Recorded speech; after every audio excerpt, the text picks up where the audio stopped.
आज होली हो। मलाई भन होली किन मनाइन्छ? होली हिन्दू धर्मको प्रमुख पर्व हो जुन असत्यमाथि सत्यमाथिको विजय र दुष्टमाथि सज्जनको जितको प्रतीक हो।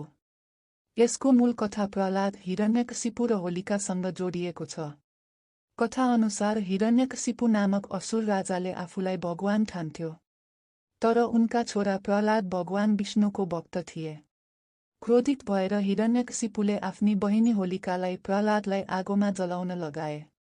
होलिकासँग आगोले नजल्ने वरदान थियो, तर दुष्ट उद्देश्यले प्रयोग गरेकाले उनी आफै जलेर नष्ट भइन् र प्रह्लाद बचे।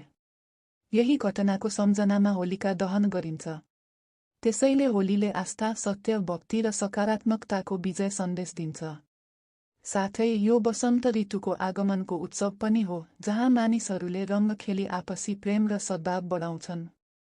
पहाड र तराईमा फरक दिनमा किन मनाइन्छ? नेपालमा होली 2 दिन मनाइन्छ।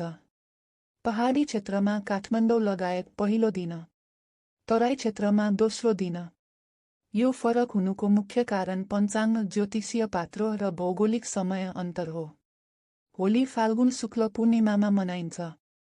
तर पूर्णिमा तिथि सुरु र अन्त्य हुने समय स्थान अनुसार केही फरक पर्न सक्छ। तराई भारतसँग सांस्कृतिक रूपमा नजिक भएकाले त्यहाँको चलन भारतीय परम्परासँग मेल खान्छ, जसका कारण दोस्रो दिन मनाइन्छ। नेपाल र भारत दुवैमा होली व्यापक रूपमा मनाइन्छ, विशेष गरी नेपाल र भारतमा यो पर्व अत्यन्त लोकप्रिय छ। त्यसो भए होली असत्य विरुद्ध सत्यको विजय, द्वेषमाथि प्रेमको जित र नयाँ ऋतुको स्वागत हो।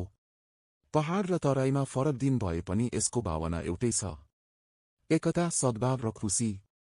मैले त बुझेँ। अनि तपाईहरूलाई आजको भिडियो कतिको इन्फर्मेटिभ लाग्यो भन्नुहोला। सबैमा होलीको शुभकामना। Happy Holi everyone.